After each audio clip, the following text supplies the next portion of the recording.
Hello student, आज हम बात करेंगे रुधिर के आदान प्रदान का। तो सबसे पहले ये जान लें, रुधिर एक तरल संयोजी ऊतक होता है और जो हमारे शरीर में रुधिर होता है वो चार प्रकार का होता है। एक होता है ए, एक होता है बी, एक होता है ए बी और एक होता है ओ। चार प्रकार का रुधिर पाया जाता है। ब्लड ग्रुप जो होते हैं वो चार प्रकार के होते हैं। ओके स्टूडेंट, तो अब हम जान लेते हैं रुधिर का आदान प्रदान के पहले कुछ पॉइंट जो बहुत ही महत्वपूर्ण है। सबसे पहले हमारे शरीर में जो रुधिर होता है वो 5 से 6 लीटर होता है। कितना होता है? 5 से 6 लीटर रुधिर हमारे शरीर, स्वस्थ मनुष्य के शरीर में होता है। ओके स्टूडेंट, स्वस्थ मनुष्य के शरीर में। ओके स्टूडेंट, अब स्टूडेंट जान लीजिए, जो हमारे शरीर में का भार होता है उसका 7% रक्त होता है हमारे शरीर में। जितना भी हमारे शरीर में भार होगा उसका 7% हमारे शरीर में रक्त होगा। अब स्टूडेंट ये जान लीजिए कि जो हमारे शरीर में जो ब्लड होता है वो हम जब किसी को देते हैं, डोनेट करते हैं, तो एक बार में हम 450 ml ब्लड को क्या कर सकते हैं? डोनेट कर सकते हैं। 450 ml ब्लड को क्या कर सकते हैं? डोनेट कर सकते हैं। ओके स्टूडेंट, तो एक बहुत महत्वपूर्ण ये बिंदु है, इसको जानना बहुत ज़रूरी है। 450 ml ब्लड को हम क्या कर सकते हैं? डोनेट कर सकते हैं। और कौन ब्लड डोनेट कर सकता है, कौन नहीं डोनेट कर सकता है, इसको भी जानना बहुत ज़रूरी है।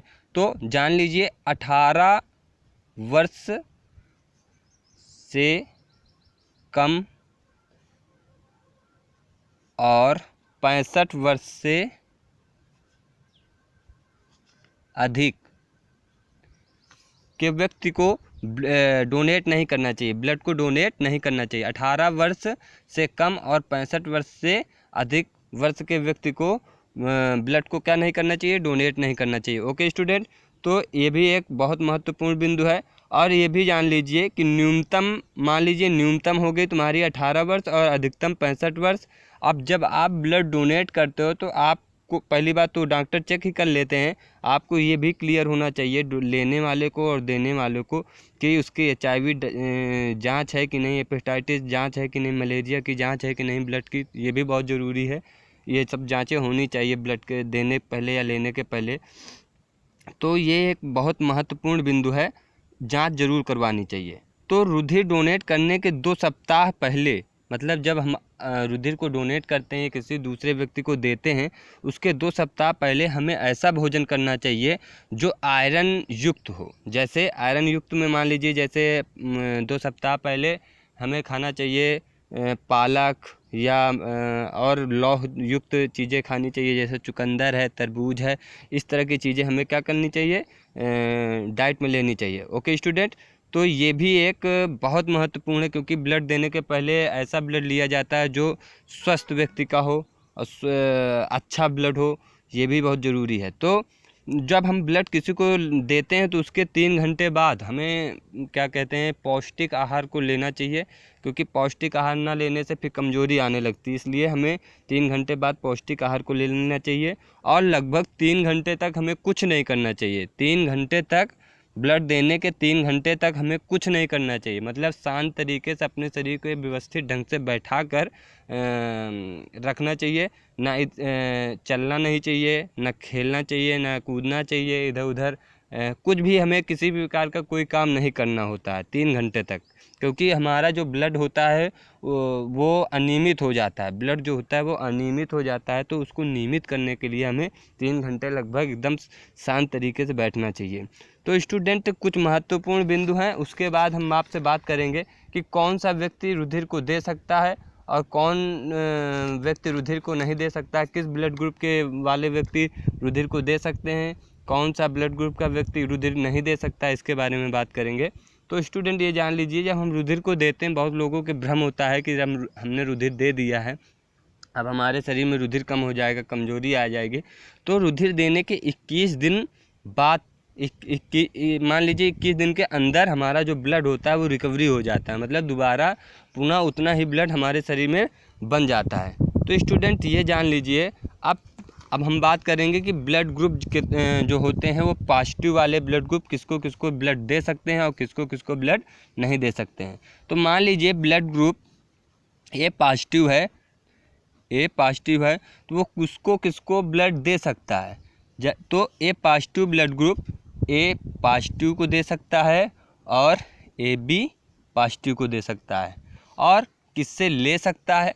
तो स्टूडेंट ये ले सकता है ए पॉजिटिव, ए निगेटिव और ओ पॉजिटिव, ओ निगेटिव से ये ब्लड क्या कर सकता है, रिसीव कर सकता है, ले सकता है। Okay student. अब हम बात करेंगे student B positive blood group किसको किसको ब्लड दे सकता है। तो ये बी पॉजिटिव को दे सकता है और ए बी पॉजिटिव को दे सकता है। अब किससे ये रिसीव कर सकता है, किससे ले सकता है? तो ये बी पॉजिटिव और बी निगेटिव से क्या कर सकता है, ले सकता है। और ओ पॉजिटिव ओ निगेटिव से भी ले सकता है। तो स्टूडेंट आप इनको बहुत महत्वपूर्ण है, आप इसको बहुत ही ध्यानपूर्वक देखिएगा। हो सकता है कि ये आपके एग्ज़ाम में बहुत ज़्यादा महत्वपूर्ण हो।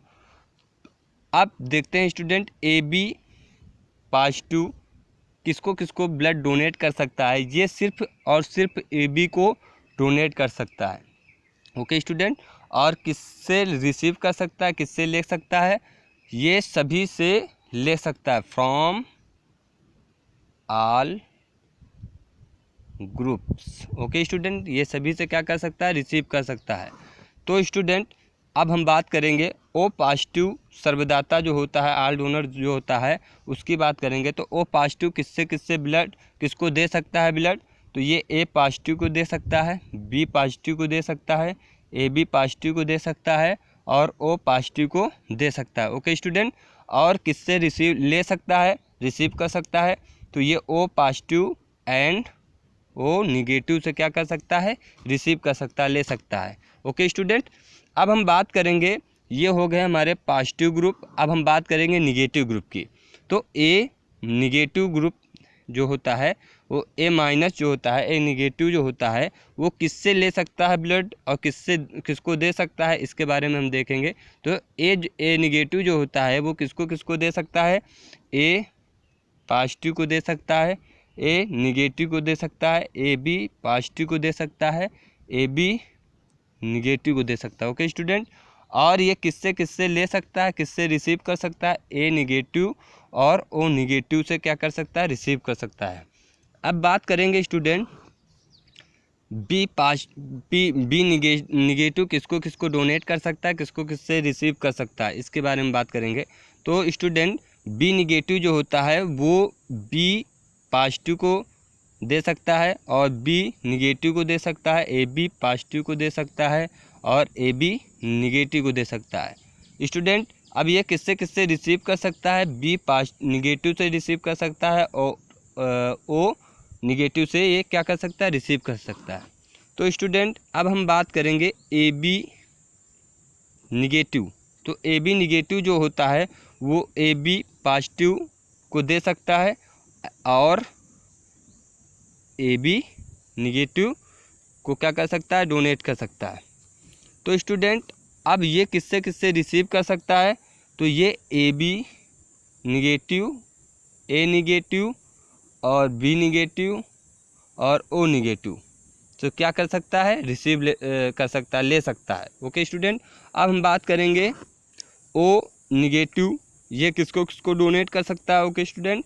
तो ये टू ऑल ग्रुप, ये सभी को डोनेट कर सकता है और ले किससे सकता है, सिर्फ और सिर्फ ओ निगेटिव से। तो स्टूडेंट आशा करते हैं कि आपको बहुत सारी इससे नई जानकारी मिली होंगी और ये स्टूडेंट बहुत ही इम्पोर्टेंट है, इसको आप ध्यानपूर्वक पढ़िएगा और हमारी वीडियो है उसको पुश करके आप हमारे जो लैंग्वेज है उसको सुनिएगा। हो सकता है आपको दिखाई देने में थोड़ी सी दिक्कत हो। तो स्टूडेंट आप इसको बहुत ही ध्यानपूर्वक पढ़िएगा। Okay student, have a nice day.